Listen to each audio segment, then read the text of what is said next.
कैसे हैं? अच्छा, ठीक है। तो आज हम लोग कक्षा 9 विषय हिंदी और पाठ 2 लहासा की ओर इस पाठ को देखेंगे।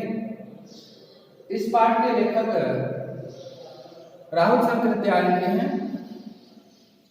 तो राहुल शंकराचार्य के बारे में थोड़ा सा हम लोग जान लेते हैं कि राहुल शंकराचार्य का जन्म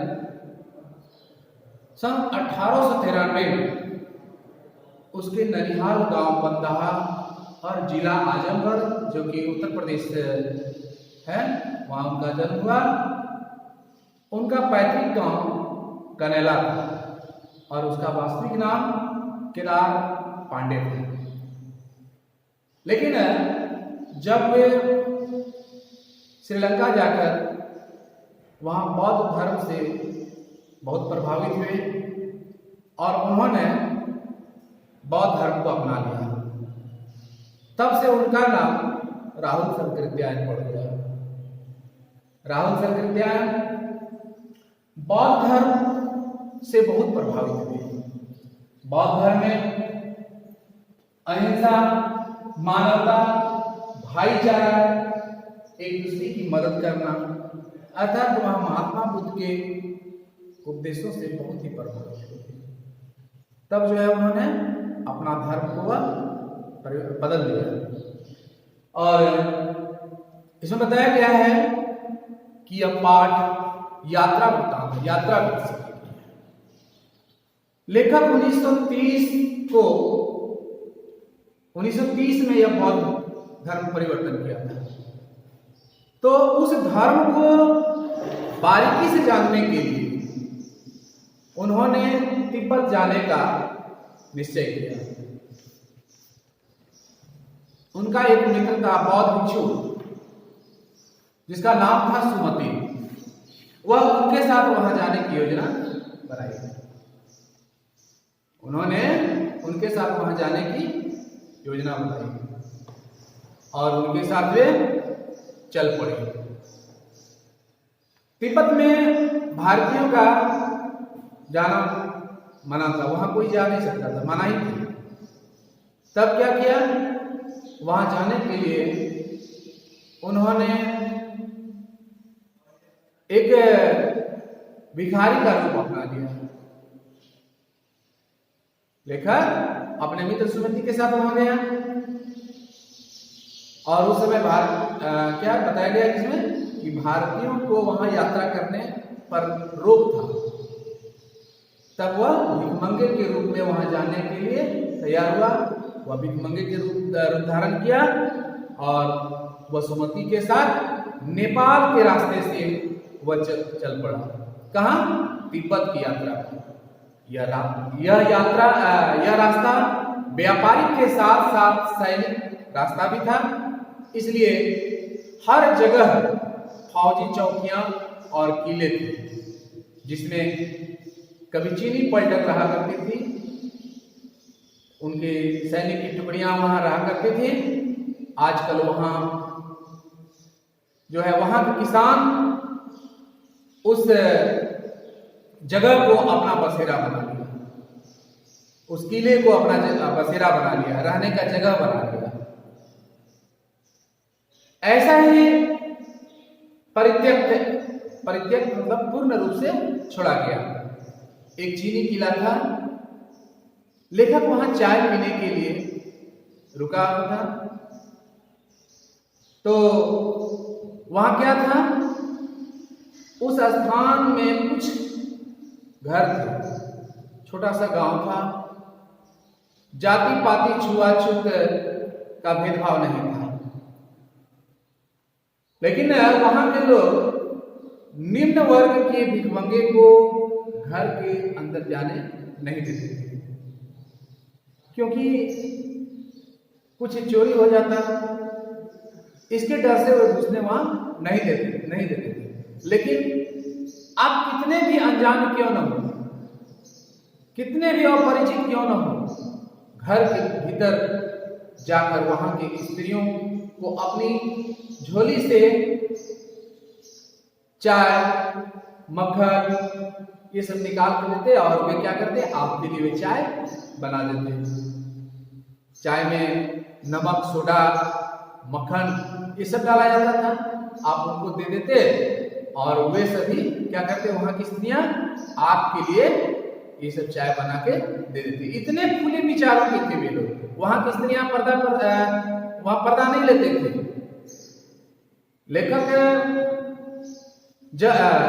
लेकिन आपको जब ऐसा मालूम होता कि आप बाहर बैठे हुए हैं, तो आपके मन में अगर ऐसा होता कि हो सकता है कि हमारे चाय में नमक, सोडा जो है वह मक्खन नहीं डालेगी, वे रख लेगी, आपके मन में ऐसा अगर विचार होता, वैसा लेखक के मन में अगर विचार होता था या आपके मन में अगर ऐसा कुछ विचार होता था, तो वह ऐसा जगह था, ऐसा परिवार था, ऐसा गांव था कि आप उसके घर के अंदर भी जा सकते थे और अपने से वहां मक्खन डालकर आप चाय बना सकते थे, बिल्कुल खुले विचार करते।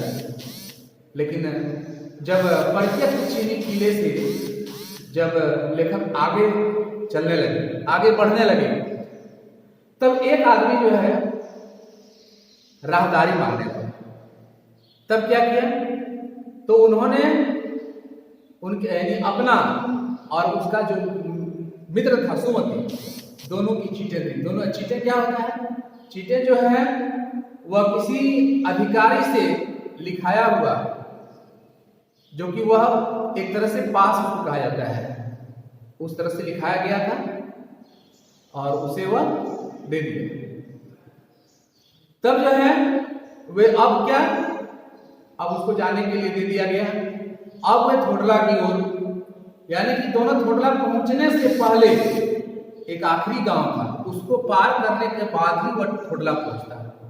तो उस गांव में वे पहुंच गए और उस गांव में सुमति के भी कुछ जान पहचान के कुछ आदमी थे और वे भिखमंगे के रूप में थे। कौन, लेखक और उसका मित्र सुमति, जिस कारण से उसको वहां रहने के लिए जगह मिल गया। ठीक है। तब जो है 5 साल बाद इसी रास्ते से वे लोग आए थे। उस समय उसे रहने के लिए वहां जगह नहीं मिली, क्योंकि उस समय वे भिखारी के रूप में नहीं थे, भिखमंगे के रूप में नहीं थे। वह एक भद्र, कहता है वह भद्र यात्री के वेश में घोड़ों पर सवार होकर आए थे, इसलिए वहां रहने के लिए जगह नहीं मिली। शाम भी हो गया था, सही समय पर वे लोग नहीं पहुंचे थे। शाम के समय वहां के लोग नशा करके, छंद पीकर वे अपना होश हवास खो बैठते थे। क्या सही क्या गलत इसके बारे में वे नहीं पहचान कर पाते थे। तो पहली बार उनको वहां जगह मिल गया, लेकिन दूसरी बार उसे जगह नहीं मिला। कारण क्या था, कारण बताया गया कि दूसरी बार वे भद्र यात्री के वेश में थे, घोड़े पर सवार होकर गए थे और समय पर नहीं पहुंचे थे, शाम को पहुंचे थे। तो शाम के समय वहां के लोग जो है नशा करके वो अपना होश हवास खो बैठते थे, इसलिए उसको जगह नहीं मिला। अब लेखक को सबसे विकट स्थान थोड़ा डाड़ा थोड़ला एक जगह का नाम है, उसको पार करना था। वह तिब्बत में सबसे खतरनाक जगह था। क्या, डाड़ा थोड़ला सबसे खतरनाक जगह था। 16-17 हजार फीट की ऊंचाई होने के कारण वहां दोनों तरफ कोई गांव, बहुत दूर तक कोई गांव दिखाई नहीं देता था, कोई गांव था भी नहीं। वहां डाकुओं के रहने के लिए सबसे अच्छा स्थान था। वहां डाकुओं के लिए वहां रहने का बहुत ही अच्छा स्थान था। वहां अगर कोई व्यक्ति को मार दिया जाता तो लोग, किसी को कोई परवाह नहीं होता था, लेकिन यही अगर तिब्बत में किसी व्यक्ति को मार दिया जाता तो उसे सजा हो जाती थी। वहां जो है पहले लोगों को, आने जाने वाले लोगों को पहले वह मारता, उसके बाद जो है उसका सामान छीनता कि उसके पास क्या है नहीं है। ऐसा क्यों होता था? क्योंकि उसे अपने प्राणों का खतरा था, अपने जान का डर था कि उसे वह पहचान लेगा। वहां लाठी डंडे के तरह सबके हाथ में बंदूकें रहती थी। जिस तरह लोगों के हाथ में लाठी डंडे रहते हैं तो वहां क्या बंदूकें रहती थी। क्यों? क्योंकि उस समय कानून वहां नहीं था, कोई कानून वहां नहीं था। वह लोगों को मार देते थे, उसका सामान छीन लेते थे और उसे अपने प्राणों का भय रहता था। किसको? जो मारते थे उसको। क्योंकि अगर इसको जिंदा छोड़ देंगे हमें जान जाएगा, यहां वहां बात फैलेगी, इसलिए उसको पहले मारते थे और सामान लेते थे। दूसरी बात क्या बताया गया कि वहां कानून नहीं था तो सबके पास वहां बंदूकें रहती थी। तब जो है लेखक को इस बात से डर नहीं था। क्यों? क्योंकि अगर कहीं ऐसा नौबत मिलती तब वे क्या करते? भिखारी के वेश में तो था ही, वह टोपी पहना हुआ था, टोपी उतार, जीभ निकाल, यानी जीभ निकाल करके वह भीखे मांगने लगता है ना। अब वह आगे बढ़ने के लिए ऊंची चढ़ाई पर पीठ पर सामान लेकर के वह चल नहीं सकता था। अगला पड़ाव 16-17 मील से कम नहीं था जहां वह जाना था, जहां उनको रुकना था। तब जो है अब अपने मित्र सुमति से कहा कि आगे चढ़ाई है, सामान भी है, अब आगे जाने में कठिनाई होगी। इसके लिए तो लंगोर जाने के लिए वह लंगोर जाना था उसको, तो लंगोर जाने के लिए 2 घोड़े की व्यवस्था करो। तब जो है 2 घोड़े की व्यवस्था की गई। अब क्या हुआ? सुमति पहले लेखक पहले बता दिए थे कि 2 घोड़े की व्यवस्था करेंगे तो उस पर सामान भी लाद देंगे और अपने भी चढ़ चलेंगे। तब जो है घोड़े की व्यवस्था हो गई, दोनों उस पर सामान लादे और ऊपर की ओर चले गए, पहुंच गए, जो कि समुद्र तल से 17-18 हजार फीट ऊंचे पर खड़े थे। वहां का नजारा इतना अद्भुत था कि एक तरफ हिमालय की बर्फ से ढकी चोटियां थी तो दूसरी तरफ बिल्कुल नंगे पहाड़, न वहां कोई बर्फ थी और न ही कोई हरियाली थी। तब जो है सर्वोच्च सबसे ऊंचा स्थान पर डाड़े के देवता का स्थान था, जो पत्थरों के ढेर, जानवरों के सींगे और रंग बिरंगे कपड़ों की झंडियों से वह सजाया गया था। अब लेखक को उतराई पर चलना था। पहले तो वह चढ़ाई पर गया, अब उतराई पर चलना था। कुछ देर कुछ वह मुश्किलें थी। उतराई बिल्कुल, चढ़ाई में मुश्किलें थी, उतराई में बिल्कुल नहीं। उतराई के समय उसका घोड़ा थोड़ा धीमा चलने लगा, तो लेखक को ऐसा लगा कि चढ़ाई के कारण जो है यह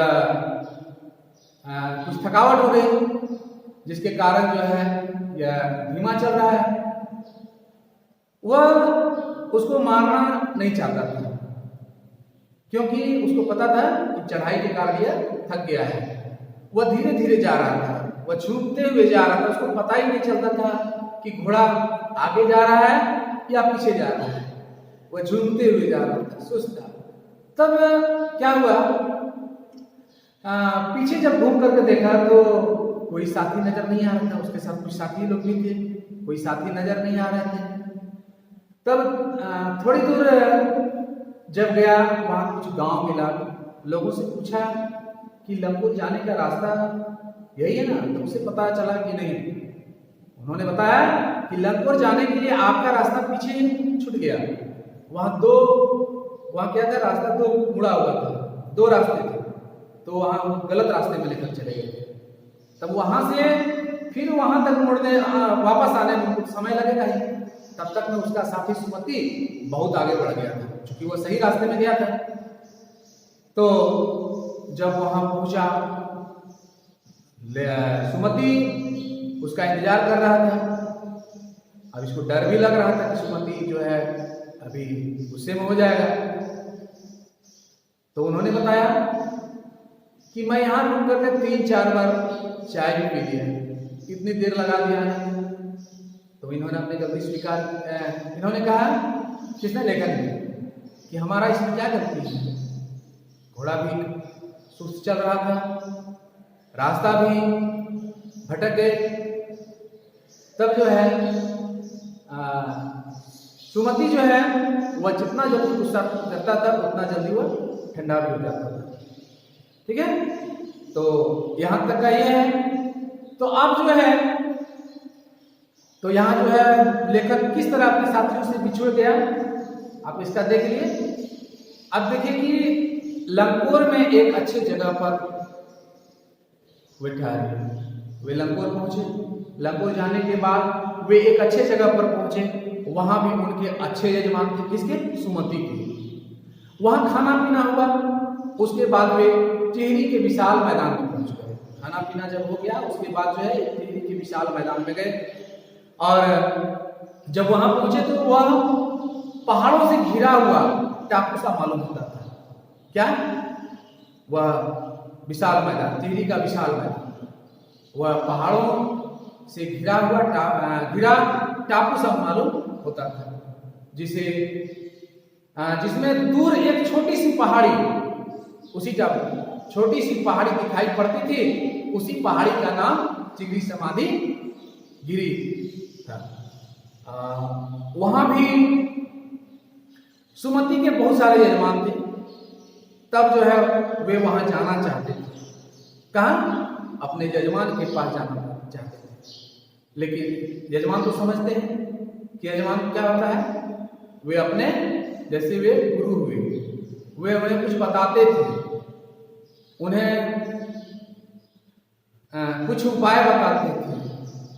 वे वहां जाना चाहते थे। लेकिन लेखक ने कहा कि देखो, जिस गांव में तुमको ठहरना हो उसमें भले ही तुम गंडे बांटाओ। गंडे क्या होता था? मंत्र पढ़कर गांठ लगाया हुआ धागा या कपड़ा। तो बोला, तुम जहां पर रुके हो वहां पर भले ही तुम दूसरे को जाकर के ये गंडे बांट दो, लेकिन मगर आस पास के गांव में मत जाओ। इसके लिए मैं तुम्हें लहासा पहुंचकर कुछ रुपये दे दूंगा। किसके लिए? वह दूसरे गांव में, आसपास के गांव में जाना चाहता था। उसे पैसे का लोभ था कि उसे कुछ पैसे भी मिलेंगे। तो बोला, देखो उधर मत जाओ, इसके लिए हम तुम्हें कुछ पैसे, कुछ रुपये कहां पर? लहासा पहुंचकर दे देंगे। तो सुमति ने स्वीकार कर लिया। बोला ठीक है।